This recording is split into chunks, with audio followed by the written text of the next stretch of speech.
John Solomon, welcome to the program. John?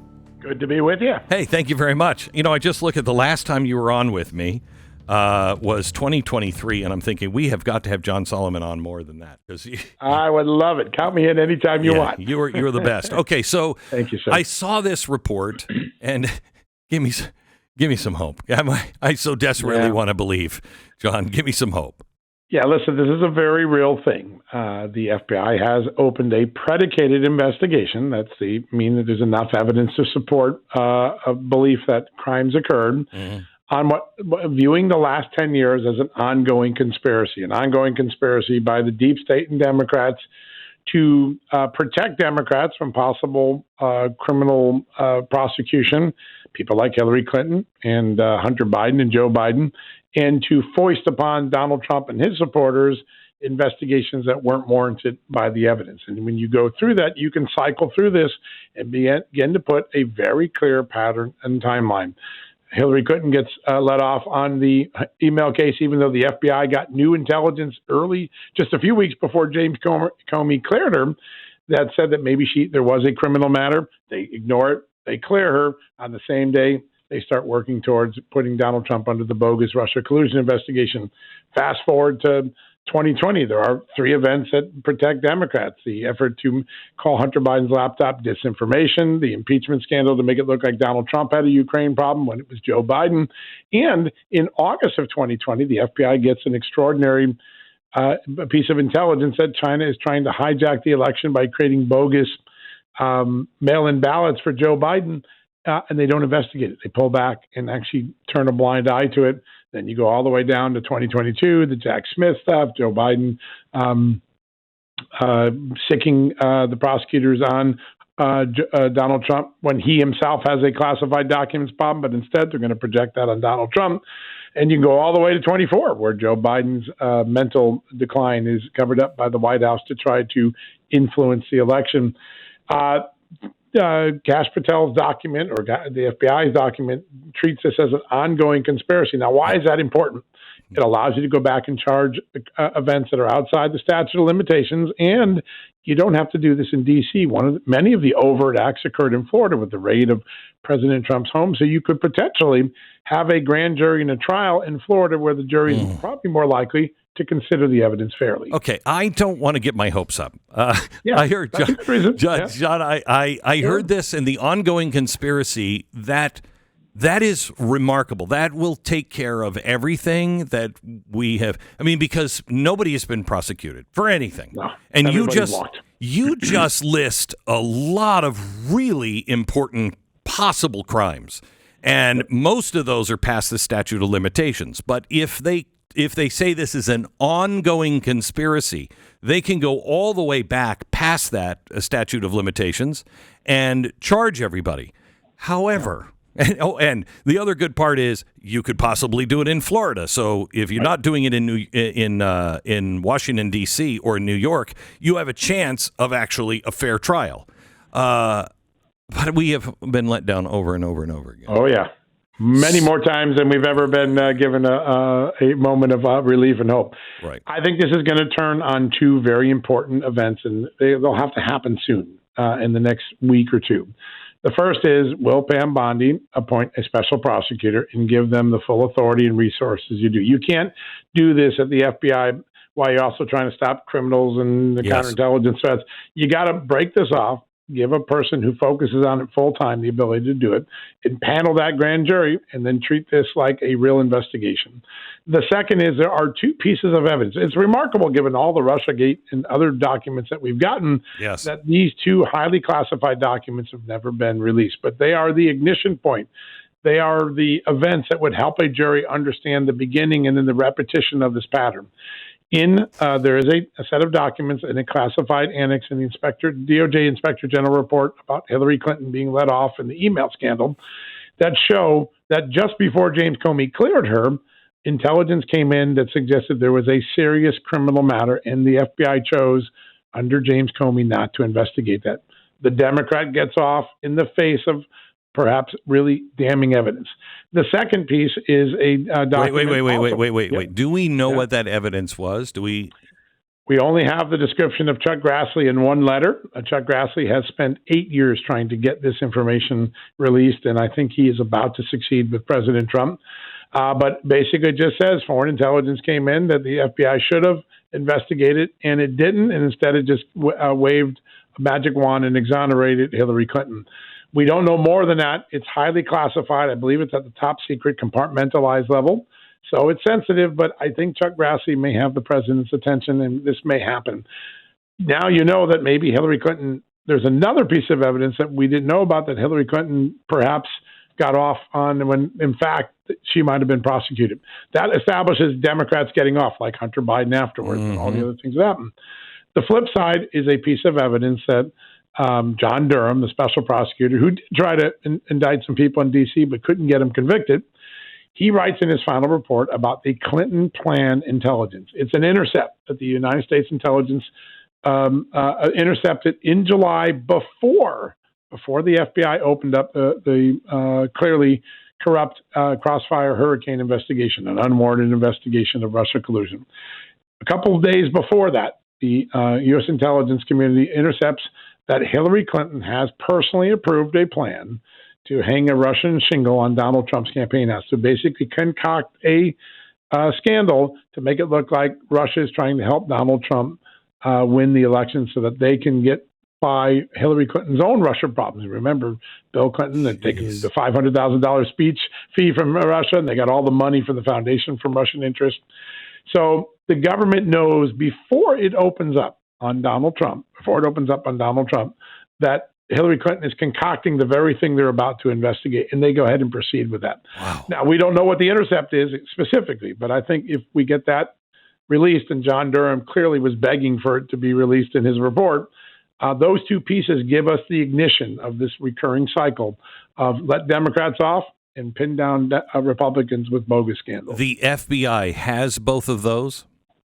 They do. They're both, believe it or not, in classified annexes of reports. So the first one is in the possession of the Justice Department Inspector General. He got access to that intelligence, and that would be the easiest place to declassify it from. Pam Bondi and the president could do that. The second is in the John Durham report. He also created a classified annex to his report that has that explosive Clinton plan intelligence. So Pam Bondi and the president could do that. The FBI is well aware of this. It's part of the reason why the Kash Patel FBI opened up the conspiracy case. But unless you can share it with a grand jury because it's declassified, you're going to keep the grand jurors in the dark on what may be two of the most explosive pieces of evidence we haven't had. What makes you believe? I'm trying to keep hope alive here. Yeah. What makes you believe that this will actually happen? Oh, listen, I'm a reporter. I start with a cynical look at everything. I don't know if it will happen. I do know that the events that I identify in the story have happened. Now, the investigation was opened about 3 months ago by the FBI. I have talked to some people who were consulted by the Justice Department. Would you consider being a special counsel or a deputy special counsel? Now, remember, special counsels have to be Senate confirmed, so it'd be better to have a U.S. attorney. And if you don't have a U.S. attorney, maybe you go and name someone who's a cabinet secretary who's a former prosecutor. Lee Zeldin at EPA was a prosecutor earlier in his life. He's Senate confirmed. He was part of the team that broke the Russia collusion delusion out in the public. What if you named him and you just sped things up? Those are the things that have happened. Now, the only reason I'm going to believe it is if Donald Trump declassifies and Pam Bondi appoints a special counsel. We'll see if they do that. It won't take long. Listen, this is not rocket science. They could do this tomorrow if they chose to. Do they have to do it before the statute of limitation runs out on people like Brennan? Well, a lot of the events on Brennan go back to 16, Comey go back to 16. So, but they would be wrapped into a conspiracy. You can bring them forward. There's plenty of events that have occurred in 2022, 23, and 24 that keep the statute alive for several years. The raid on Mar-a-Lago over the objections of the FBI. That could be an overt act. There's a very small window left on the China intelligence. The China intelligence comes in August. That's still about 6 or 8 weeks out. If you open the investigation now, you might be able to toll the statute on that. But there are several events that occur between 2022 and 2024, the cover-up of Joe Biden's mental decline, that keep a long window for a special prosecutor to bring the whole kitchen in. This is basically a kitchen sink conspiracy case. But that's how you went after the mob back in the 80s and 90s with Rudy Giuliani. You can tie events together. There's several years of statute on some events that are part of the alleged conspiracy. So they'd have time to do this, but time's a ticking, and it's up to President Trump and Pam Bondi. If they want to pursue what Kash Patel has started, just announce it this week, get it going. Is there any reason you can think of that Donald Trump would not want to do this? I haven't talked to him yet. I'm going to try to interview him the next day or two if they'll allow me to, but I'd like to find out, will you declassify it? What do you think about it? At the end of the day, the president usually will keep a hands-off thing on the Justice Department, so it's going to come down to Pam Bondi, who's had a bumpy start to her tenure, for sure. You think? But at the same time, she is smart. She understands things. This could be a gift horse that just showed up at her door. And if she runs with it, I think the American public will get an accounting that they've never gotten for, and potentially accountability to some of these bad actors who had a spin cycle. It just kept going over and over again. Commit a crime, project the crime on the other guys, create a false scandal. They did that several times. Now is it time to unravel that, create punishment so it doesn't happen again in the future. John, I started the podcast earlier today with a phone call from somebody who I think really expressed what a lot of us are feeling about the Pam Bondi, debacle here on Epstein. And he said, look, there's nothing more important than crimes against children. And all of our guts are saying there's something really wrong here. And now we're being told to shut up and sit down. And we're being told this without giving us, as he said, help me believe. I want to believe. Help me believe. What is your take on the Epstein thing and why is it just Pam Bondi that has bungled this thing, or what is it? Listen, the FBI turned over everything it has. There's no doubt about that. I've done reporting on that. Right. I think Pam Bondi simply raised the expectation of this, maybe to have a Fox News moment or just to have one of those sort of excitement moments, and wasn't well prepared, and so overstated what was there.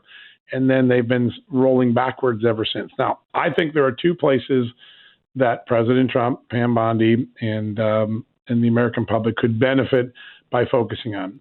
We've focused on what the FBI got, but probably the most interesting evidence is still under seal in the grand jury in the Southern District of New York. Every time you see someone talking about this, those documents aren't mentioned. I think that's what people like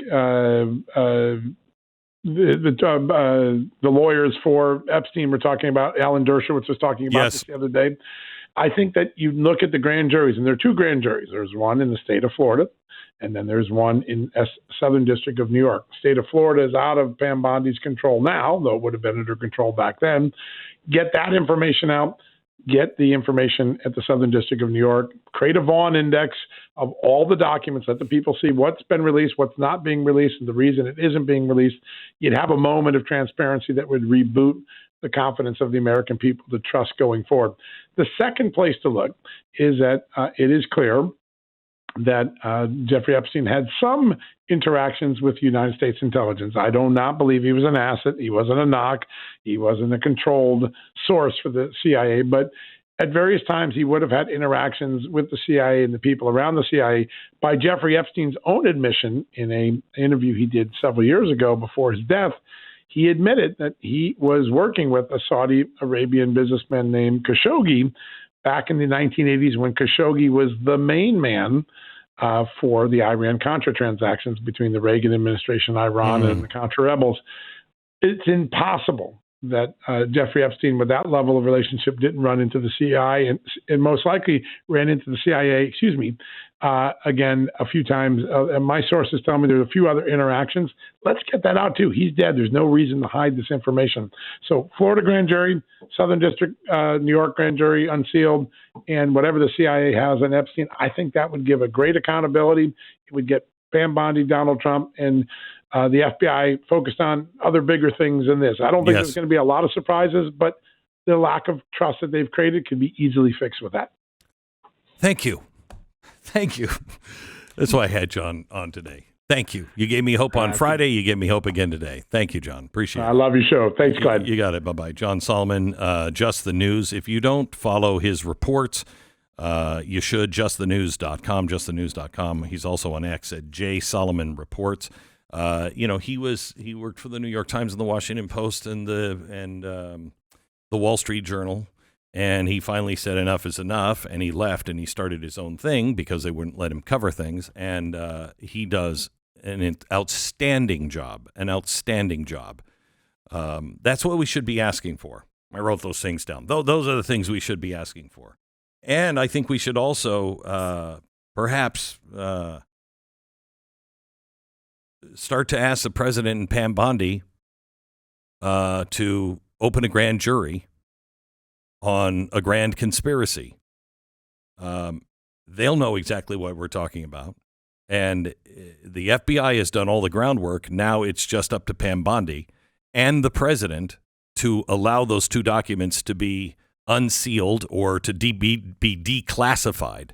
When it comes to Epstein, unseal the documents in the courts. And I don't need to know everybody's name. You can redact all of the names.